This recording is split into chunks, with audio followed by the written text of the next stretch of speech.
So Elon Musk, the Tesla CEO, billionaire, and his billionaire buddies do not, I repeat, do not want you to talk about certain subjects. They want to control the narrative. And in fact, I'm here to shed some light on things they don't want you to talk about. So let's just jump right in. And this is a question coming from someone in the community. Brenda. Brenda asks, Chris, is there a reason why all the news stations are calling this a Cybertruck explosion and clearly avoiding using the word Tesla? That's the question, right? Why aren't we talking about Tesla? And that's what I'm saying, guys, is people like Elon Musk and other billionaires want to control the narrative. And so let me show you some evidence of this kind of stuff. First, you see here, new videos paint clearer picture of Trump Hotel Cybertruck explosion in Las Vegas. No mention of the word Tesla. This is coming from Fox News. You also have this Cybertruck driver left behind rant praising Trump and Musk slamming Democrats. So I guess the guy who was driving the Cybertruck, he was a Trumper. And there's a whole bunch of stuff you can unpack with this. I'll just say, if you want to look that stuff up, you can find it. I don't want to spend too much time on it, but I will acknowledge that, yes, he was a Trumper, and it doesn't necessarily fit the narrative that the Musk and his buddies want to paint. What they want you to talk about, and this is Elon Musk, is basically completely something else, right? Tesla is failing, and much of Musk's worth, net worth that is tied to Tesla stock. And so he's now trying to sell you pipe dreams of Mars. True story. This is what he's tweeting. No, we're going straight to Mars. The moon is a distraction. And then later he's like, we're going to build a self-sustaining colony on Mars. Basically, this is like a cult. We're talking about a gateway to Mars, and where we heard this kind of language before, I'm sure you guys know. And moreover, right, that's the gateway to heaven kind of stuff. And moreover, it's not just the Tesla Cybertruck explosion thing that he doesn't want you to talk about. There's even more. This was just on January 2nd. This is a small story in our press. It's effectively been buried, but it's real. Right here, I'll read it. Tesla catches fire in Madera County. 2 men trapped inside break window to get out. So basically, this is what happened. I looked at the report, and there's these 2 guys. They're sitting in their Tesla. I guess it was a Model 3. They saw smoke coming from the car, and they're like, well, that's not good. I guess the car auto locked for some reason. So they got smoke coming from the car. They're trapped in the car. They had to break the window. They got out, and then the car catches fire. And look at the thing. It is like completely burned. And I just want you to think about how crazy this is. The world that we live in right now, which I consider this to be a pretty big story, we're not really even talking about it because, and just to be frank, nobody died, but it doesn't mean we shouldn't talk about it. I mean, like, we want to prevent people from dying.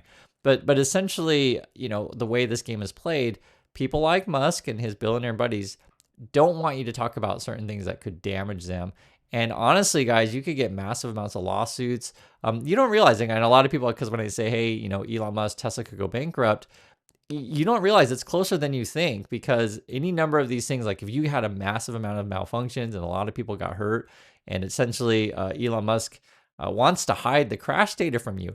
That's how bad it is over there. Like they essentially, want to buy off Trump, or already bought off Trump, you could say, to make it so the government won't require them to share crash data. But I want to know about this kind of stuff.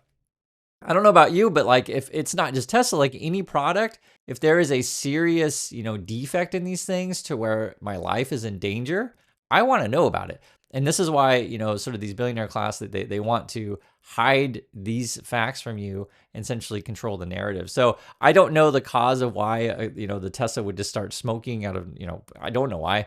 But I think it's a real problem if you get trapped in your car, have to break the window and get your way out. And I laugh because it's like, it is so freaking scary. I mean, I have not experienced, being auto locked in my car in this way, to where you got to break out and then your car burns down. I haven't heard of something like this before. If you guys have, please let me know. When I was a kid, because people have been bringing it up, we used to make fun of the Pintos, right? If you know this, but the Teslas appear to be far more dangerous. That's just my opinion on that. You also have this. This was another story. This is out of Atlanta. This was like a week or so ago. Again, it was a smaller story, but yet this is another Cybertruck that was burning. And I guess it could be a battery fire. Who knows? And this goes back to if people like Musk control the narrative, right? If they literally control, the media, like in his case, Twitter, or here's another one in Jeff Bezos' case, say the Washington Post. they kind of control which stories, reach the top and which ones don't. So this is an example. This just happened just yesterday. It says Washington Post cartoonist resigns over paper's refusal to publish cartoon critical of Jeff Bezos. So this is like a really famous cartoonist. And she did I think this isn't the final version. It was like a sketch because they basically pulled it. And according to her name is Al Tenes. She was saying like her cartoons never get denied, right? She draws it up. She's kind of like one of their long-term employees, and they just put it in the paper. What it is it's criticizing people who are essentially bowing to Trump, and I guess offering money as money bags. You can see her as an offering, and I think it's supposed to pick. I think Disney's in there, Bezos is in there, Zuckerberg is in there. Another person, the owner of the LA Times, I think his name is Soon, is in there, and then Altman, which is the OpenAI guy, is in there.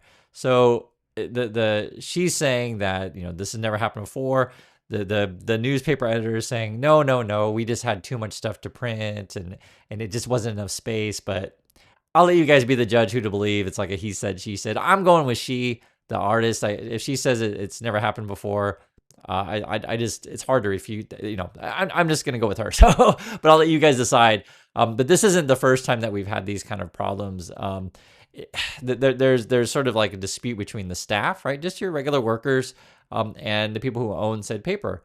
So in this situation, for example, you guys remember the newspaper, the workers, just regular people wanted to endorse Kamala Harris.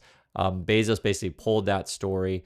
LA Times did a similar thing. This was the Soon guy, and so that's why he was depicted in the picture, bowing down to Trump. The Soon guy is an interesting one. I looked him up because I didn't know much about him. So I was like, okay, I just figured he was Asian American, right? He's actually of Chinese descent, but it looks like he was born in South Africa, which is kind of interesting. Does he know Musk personally and that kind of stuff? I don't know. You're going to have to ask him. He's older than Musk, though. But there's a bunch of these dudes that are from South Africa, actually, seriously. Peter Thiel, and there's a couple others. I remember seeing these things, and it was odd.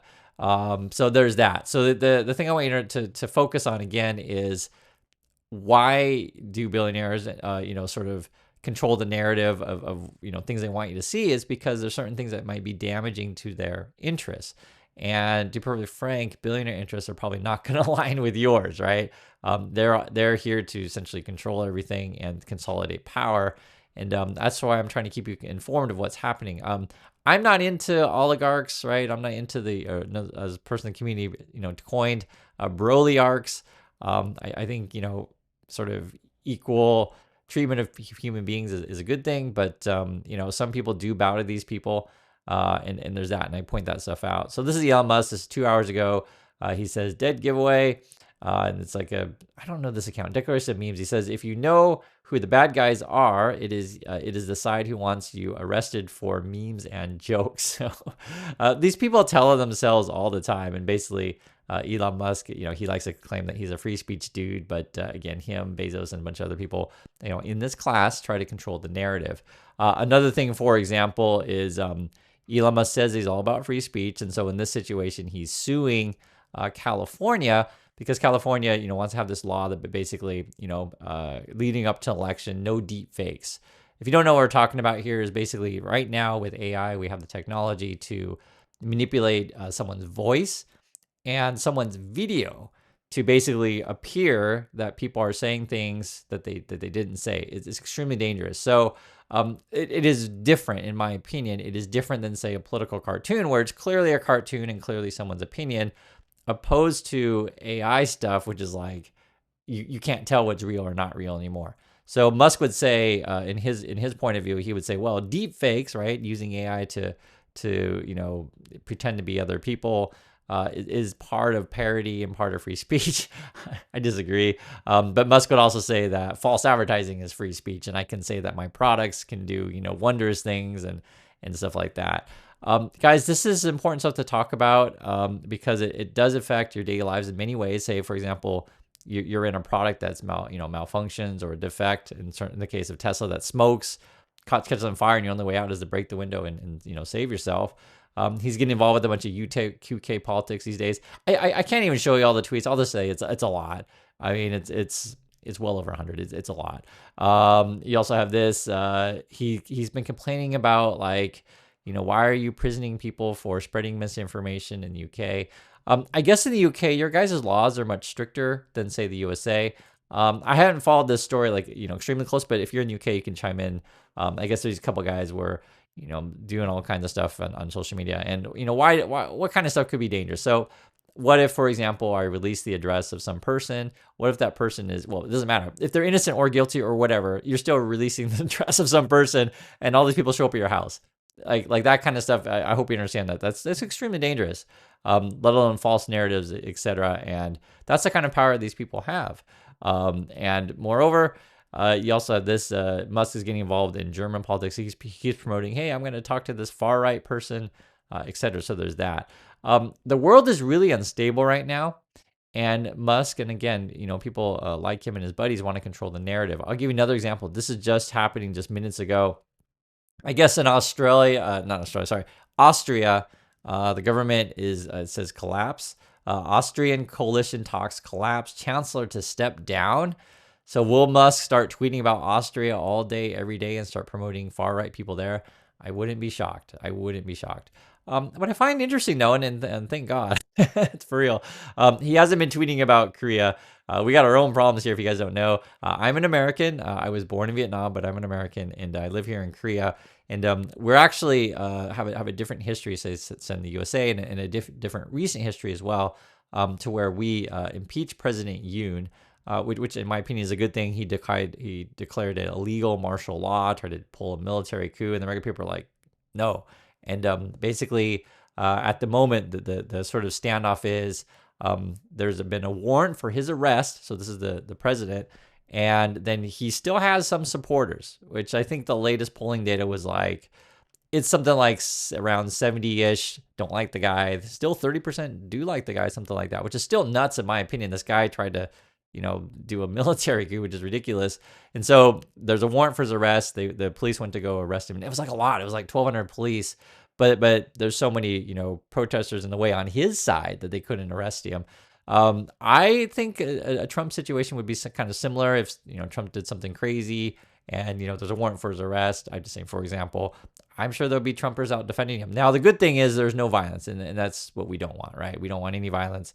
Just go back another day. I think theoretically you could arrest each, Yoon protector one by one, but there's that. The point I'm trying to make is, like, the stuff you hear, in the news / social media or whatever, it matters. It matters to people's actions. In Yoon's situation here in Korea, there was a bunch of rumors that Yoon was listening to far right YouTubers, basically like conspiracy theorists. And I remember hearing that for the first time. I'm like, what? And then it turned out to be completely true when he talked about it in his speech, when he was like talking about why he did the martial law, etc. It was so ridiculous. But again, Korea has a different history than, say, the USA. And I encourage you to watch this movie, 1987. It's about the fight for democracy and why regular people, matter, why you should pay attention, and why the free press matters. It is a dangerous and sad thing if, people like Musk or Bezos control, the messaging and stuff like that, and say, oh, only listen to stuff I want you to see, pay no attention to my defective, vehicles, pay no attention to, other issues. If someone, of a certain skin color does a crime, only look at that. The people of other skin colors don't look, do crimes, don't look at that, right? So he's always selectively, showing you stuff. I try to show you as much as I can. This is a great movie, 1987. Parasite's an updated version. It's not in terms of Korean history, but more in terms of class, which I think is important. If you do like, good community conversation about the topics that we talk about daily, hang out here and please subscribe to the channel. I think you'll like it. Here's some comments from our community just an hour ago. I do read all of them. I just can't respond to all of them, but I do read them all. This person, the 666 Drea, says, great. Just what we need is a corrupt, wealthy, pushy wannabe president, but only to grow his wealth. Is a disaster. Our government is a mess. Really. Notice is body language. Head tilt, eye contact is very domineering and a bit scary. Look closely. Always with T, that's for Trump, and less with press. So that's the that was the reply to the last video on Musk. Here's another one. Niagara says, Elon has the capabilities, the finances, the political capital, and the personality to be the world's greatest super villain. And then we also have this. Bonnie says, the only way this pays off uh, is the people who buy his junk. Doesn't make the buyer wealthy, just the seller wealthy. And for any of these kind of products, guys, sometimes the Trump fanboys, or I used to say Musk, and they're kind of the same now these days, but the Musk fanboys and the fangirls say, "Oh, Chris, you just work for Hyundai or Kia or whatever," and it's like, no. In fact, I'll tell you the truth on this stuff. Run your car to the end of time, right? Be it a Honda, be it a Toyota, be it a Ford, be it a Chevy, be it a Kia, be it a Hyundai, be it a BMW, be it a Mercedes. I don't care which car you buy. One is, if you have a car, just run it as long as you possibly can. That's just good financial sense. Don't trade it in. Don't sell it until it doesn't work anymore. Keep as long as you can. Pay cash for cars if you're going to buy a car. But ultimately, just don't buy a car if you have an option at all. They're essentially a black hole that sits in your driveway and you dump money into, the same way a boat is basically a black hole that sits in the water that you dump money into. And the older you get, for those of you older, you understand what I'm talking about. Don't worry about what people think about you, what you drive. Just worry about how you're taking care of yourself and peace of mind. My opinion on this stuff is, being financially healthy, not constantly having to borrow money to buy things that you don't need, be it new cars. You can effectively ignore the boss and not have to, kiss his boots all the time. And this is sort of why I like to make fun of the billionaire bootlickers, because they promote this lifestyle that's like, hey guys, let's help Musk get rich. Let's all buy his Teslas and let's buy his BS. So here's an example, because I want to show you that. I'll show you people in our community. I'll show you people who are not. This would be Farzad. He's one of the Tesla stock promoters. He promotes pro Elon stuff every day, every minute of his life. This is Farzad. He says, it's becoming increasingly obvious that Google and XAI, that's Elon Musk's company, are going to pound OpenAI into the dirt. So I actually disagree. I don't say like OpenAI at all, but I think OpenAI is well ahead and XAI is well behind. They're probably the last, but they're trying to make it seem equal. And Farzad these days, he puts out a whole bunch of AI videos. He doesn't even appear in these things. It's like an AI voice, 42 minutes of an AI voice doing a bunch of stuff with him not in it. Or he'll tweet out this: Elon Musk buying Twitter was the biggest moment, guys, in 2022, this decade, this century, nothing above. I mean, can you get it more, is it groveling the right word than this? But yeah, there's actually people out there. This is a real person. Sometimes people ask, as far as I do, no, he's a real person. He's just embarrassing himself daily. It's pretty funny. But guys, I just, leave this question to you. Do you think these billionaires like a Jeff Bezos, like a Musk, have your interests at heart, right? And I say no. I think they want to do things like, in Musk's situation, hide the crash data from you. And if they have a defective product, they don't want you to know about it. I'd be very, very careful out there. And that last Tesla story, which I showed you guys, I think this should be huge news. Unfortunately, it's not. This is already a couple days old, but I am showing it to you. Again, the story is a couple guys are sitting in their Tesla. The smoke starts rising from the car. They're like, what the heck is that? The car auto locks. They feel trapped. They break out the window, and then the car catches fire and totally burns. So I wouldn't trust this stuff. But again, Musk wants to hide it from you. And that's it. So thanks again for watching, everyone. And I'll catch you on the next video.